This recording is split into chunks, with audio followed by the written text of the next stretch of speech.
Chicos, ¿cómo están? Buenos días.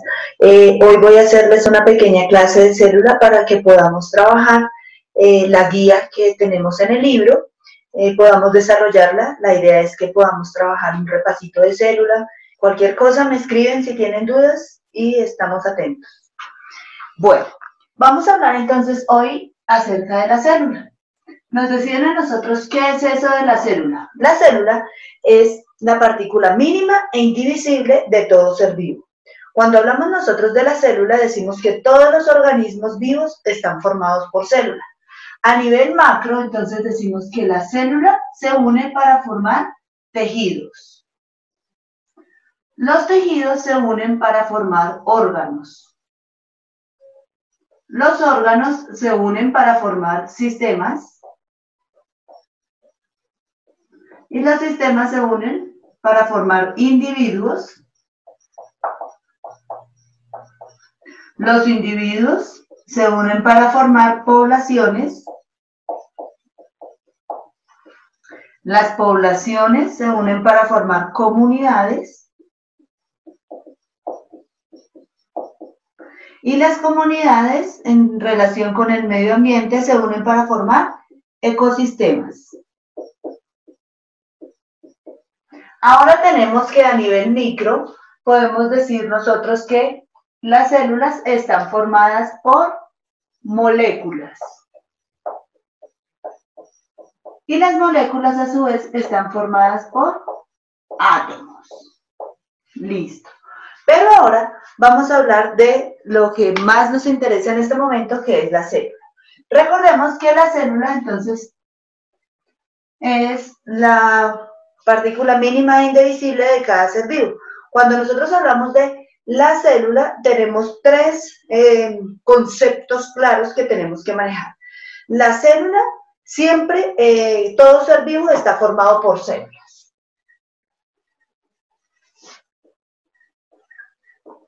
Está formado por células. Ese es el primer postulado de la célula. Todo ser vivo estará formado por células. Las células pueden clasificarse de acuerdo a su función o de acuerdo a su organización. Entonces, necesariamente decimos nosotros que toda célula está formada por tres partes fundamentales, que tanto células animales como células vegetales la forman. Entonces decimos nosotros que la célula está formada por tres cosas fundamentales que son la membrana celular,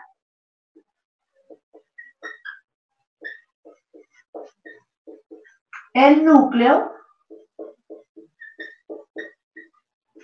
y el citoplasma. Cuando hablamos nosotros de la membrana celular, esa membrana celular tiene tres funciones fundamentales. La primera función de la membrana celular es el recubrimiento y protección.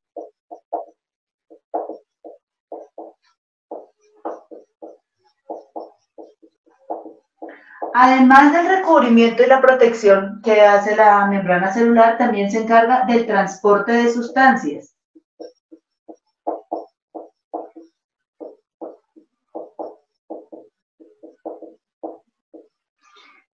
Y la tercera función es la forma de la célula. Recuerden que las células tienen diferente forma de acuerdo a la función que están cumpliendo dentro de cada ser vivo. Hay células que pueden ser como las células nerviosas, las neuronas, que tienen forma de mano, que tienen las dendritas y el axón, o tenemos nosotros células redondas o células cuadradas, células redondas como los glóbulos rojos que se encargan de llevar todo el oxígeno a todas las partes del cuerpo, o también tenemos células en forma de ladrillo, como son las células epiteliales que sirven de protección para el organismo. En el núcleo tenemos también tres funciones fundamentales. La primera función, que es la reproducción, es encargada de la reproducción celular. Porque en el núcleo encontramos nosotros el ADN, que es el encargado de transmitir el material genético o la herencia. Encontramos también que el núcleo se encarga de dirigir las actividades celulares. Dirige las actividades celulares.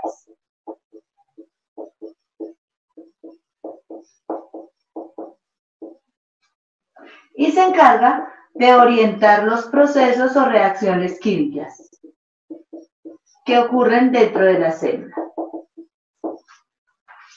El citoplasma también cumple funciones muy importantes. La primera función es que sirve como el medio para que ocurran las reacciones químicas.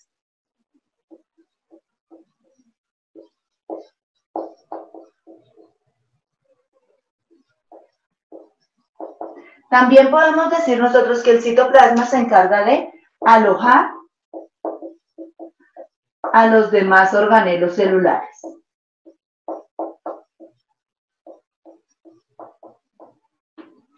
Importantísimo para nosotros. Cuando hablamos nosotros del núcleo, la membrana celular y el citoplasma, no son las únicas partes que tiene la célula. La célula tiene muchísimas partes más. Sin embargo, estas son las tres partes que son comunes tanto a célula animal como a célula vegetal. Y de esa es la primera clasificación que vamos a hablar. Entonces, vamos a hablar de la clasificación de las células.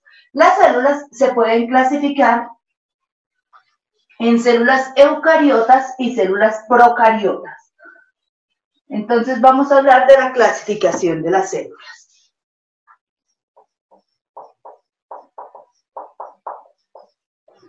Las células se pueden clasificar en células eucariotas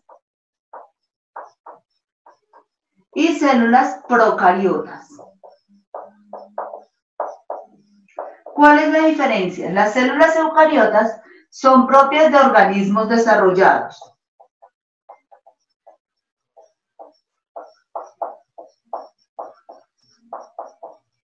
Tienen núcleo definido.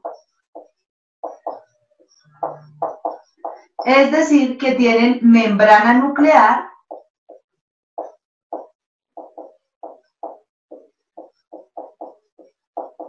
y además podemos decir que tiene el ADN o el material genético dentro del núcleo. Las células procariotas son propias de organismos subdesarrollados como las bacterias o menos evolucionados.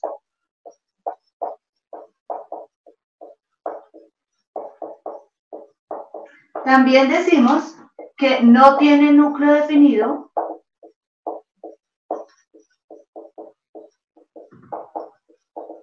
y esto ocurre porque no tienen membrana nuclear. Y entonces el ADN se encuentra disperso en el citoplasma. Esa es la primera definición de célula de acuerdo a su complejidad. Los organismos eucariotas, ¿cuáles son? Animales, vegetales y algunos protistos. En las células procariotas tenemos nosotros las bacterias y algunos protistos. Los hongos también pertenecen a las células eucariotas, son organismos desarrollados. Vamos entonces a hablar de otro tipo de clasificación, que son la clasificación en células animales y células vegetales. ¿Cuál es la diferencia entre las células animales y las células vegetales? Recordemos.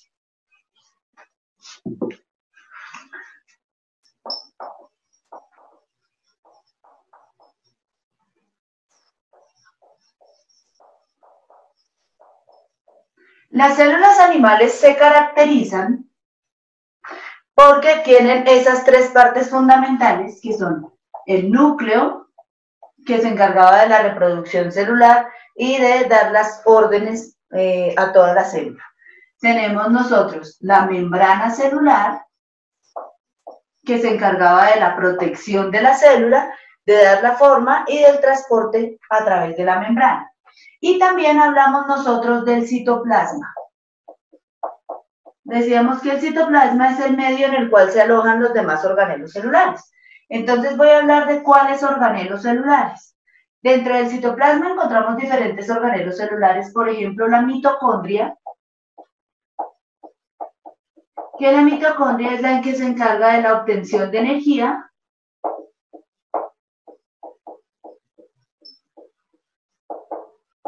a partir de la respiración.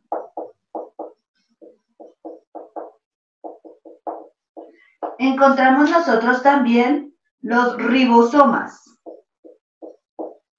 Los ribosomas, que son los encargados de la síntesis de proteínas o la producción de proteínas. Los lisosomas, que son los encargados de la eliminación de sustancias,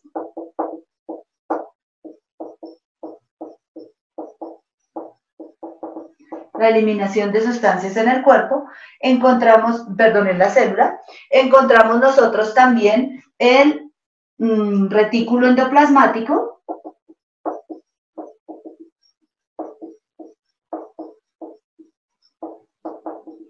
que se clasifica en dos, el liso y el rugoso. El retículo endoplasmático liso es el que se va a encargar del transporte de sustancias dentro de la célula. Y el retículo endoplasmático rugoso es el que se encarga de alojar a los ribosomas, de albergar a los ribosomas. Por eso se denomina rugoso, porque son los ribosomas los que están en ese retículo plasmático incrustados. ¿Estos serán los únicos organelos que nosotros tenemos? No. También se encuentran otros organelos como es el aparato de Golgi. Voy a ponerlo aquí arriba.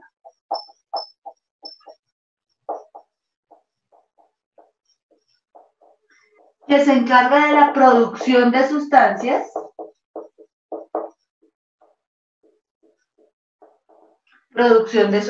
y estas son las partes más importantes de esa célula animal. Ahora voy a hablar de la célula vegetal. La célula vegetal, al igual que la célula animal, también tiene núcleo.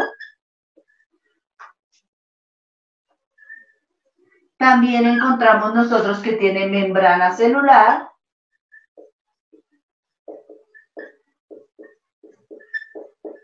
Y también tendrá citoplasma. Y dentro del citoplasma también tengo estos mismos organelos que son propios de la célula tanto animal como vegetal. Entonces, ¿cuál es la diferencia entre la célula animal y la célula vegetal? Que encontramos nosotros que además de la membrana celular, también tiene una pared celular.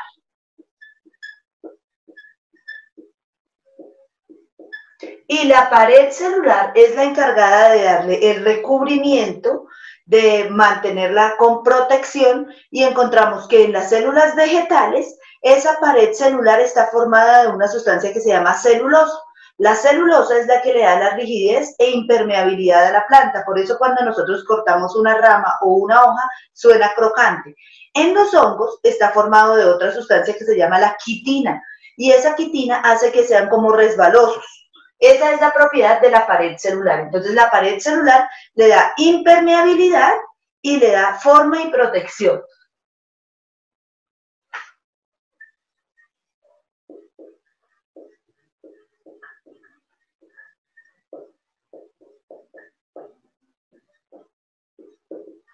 ¿Qué más tenemos nosotros además de esa pared celular? Las células vegetales también tienen vacuolas. Y las vacuolas son unas bolsitas que se encargan de almacenar sustancias dentro de la célula.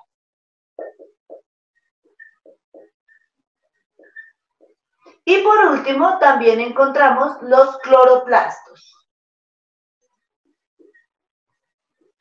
Los cloroplastos que se encargan de producir la clorofila. Es decir, que le dan el color verde a la planta y permiten que la planta sea capaz de producir su propio alimento.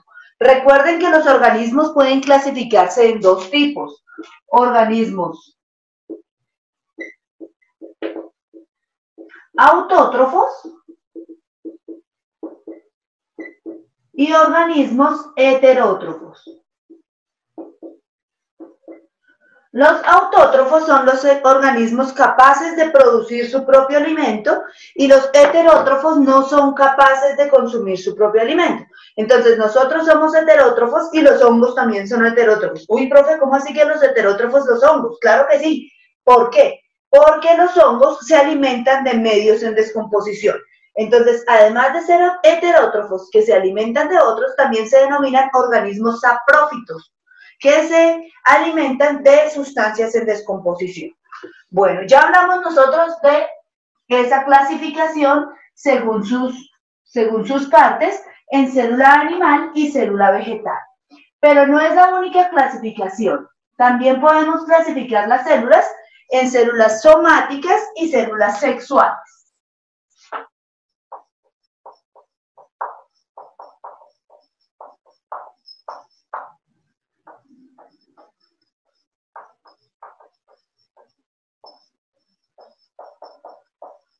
Las células somáticas son todas las células del cuerpo.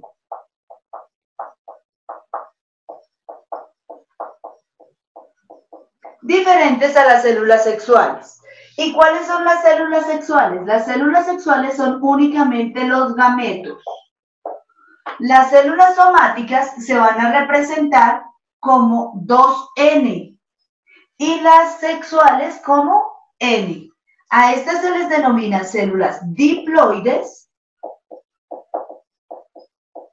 y a estas se les denomina células haploides. Cuando hablamos nosotros de todas las células del cuerpo y hablando en el ser humano, decimos que estas tienen 46 cromosomas y estas tienen únicamente 23 cromosomas. ¿Con qué fin? Estas células que son células sexuales y están aportando solamente la mitad del material genético, al unirse una célula sexual femenina y una célula sexual masculina, completan los 46 cromosomas. Y a partir de ahí empieza la división celular para formar un nuevo organismo.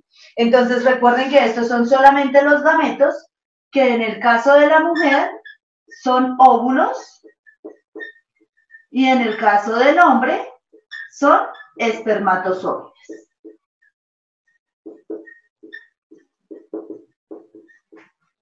¿Y cuál es la principal diferencia de estas células? O lo más importante de esta clasificación de estas células. Que las células somáticas se dividen por mitosis. Sufren una división celular por mitosis, mientras que las células sexuales sufren división celular por meiosis.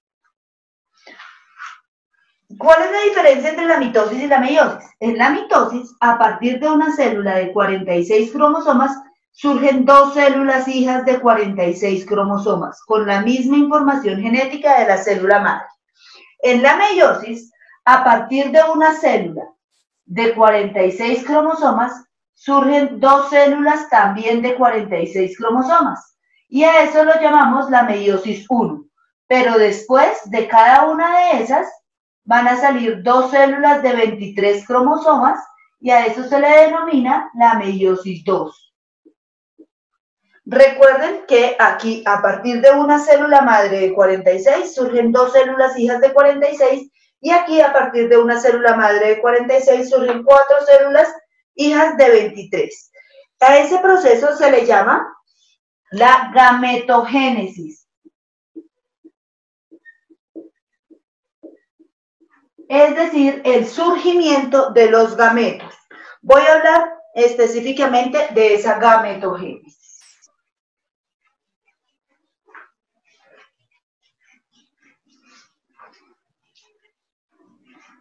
Bueno, entonces revisemos qué es esa gametogénesis.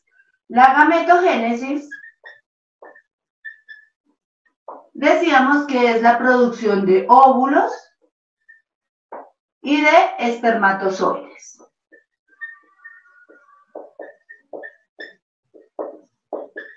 La producción de óvulos se denomina ovogénesis. Y decíamos que a partir de una célula de 46 cromosomas surgen dos células de 23 cromosomas y a partir de cada una de esas, dos de 46 cromosomas y a partir de cada una de esas van a surgir dos de 23. A estas células serán los gametos, pero una sola de estas se convierte en un óvulo y los demás se convierten en cuerpos polares. Esos cuerpos polares son reabsorbidos por el ovario y solamente un óvulo va a salir cada mes hacia el útero para el proceso de la fecundación, solamente uno. Cuando salen más de estos óvulos es cuando se producen embarazos múltiples. En los espermatozoides, esto se llama la espermatogénesis.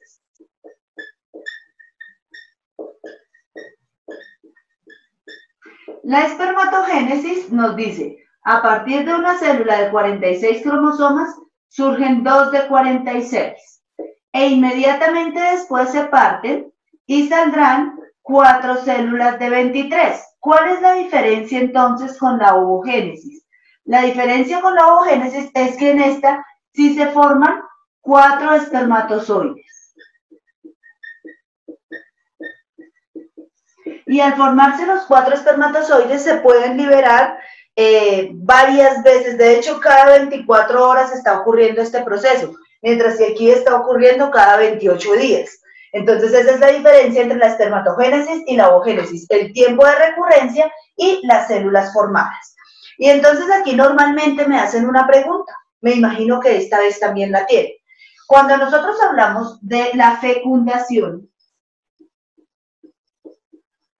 decimos que es la unión de un óvulo más un espermatozoide.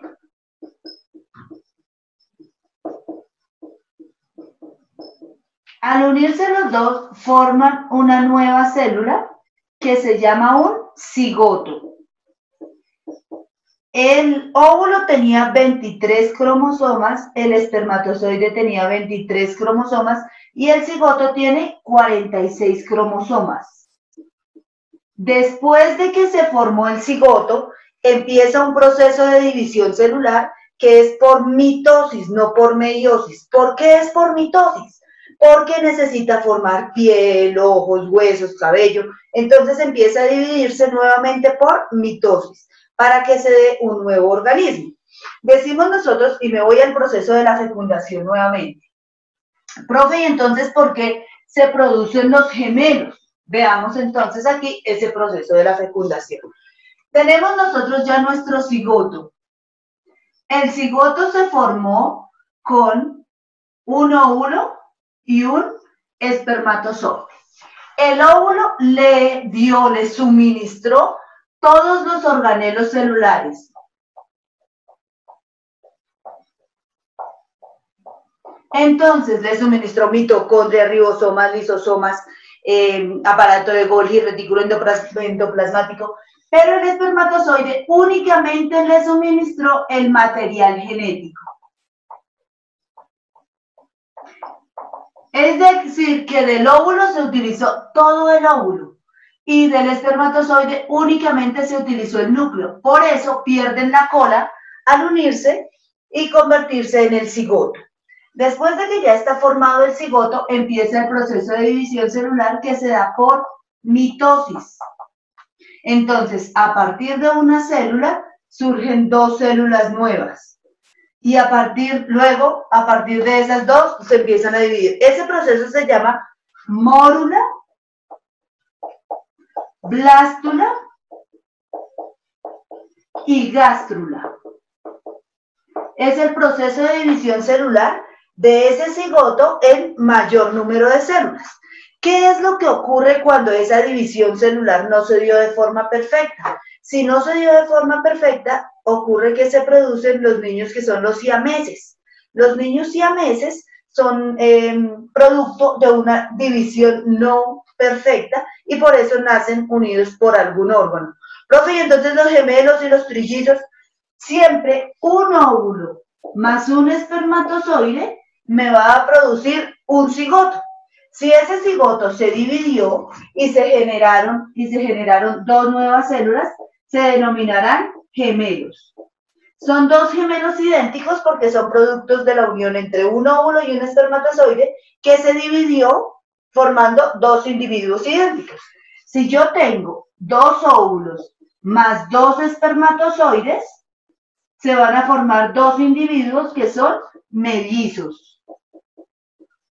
Los mellizos son 2 hermanos que nacieron en el mismo parto. Y ocurre porque se produjeron más óvulos de lo normal y por eso son fecundados por espermatozoides diferentes. Y los trillizos o los cuatrillizos pues también van a ser mellizos, van a ser en el mismo parto, van a nacer 2 o 3 bebés. ¿Cuál es la diferencia entonces entre los gemelos y los mellizos? El material genético en los gemelos es un solo material genético, es idéntico, por eso se producen gemelos. En los mellizos tenemos material genético diferente. Son dos hermanos, por eso pueden tener el mismo sexo o no tener el mismo sexo, pueden ser parecidos o físicamente o diferentes físicamente. Hasta ahí voy a parar mi clase de célula por ahora. Luego les enviaré otro video en el que vamos a hablar de otras características de la célula y de la genética, el fenotipo y el genotipo, que también les preguntan bastante en el examen de LICRES. Cualquier pregunta que tengan, por favor, me escriben y estamos en contacto. Chao, chao.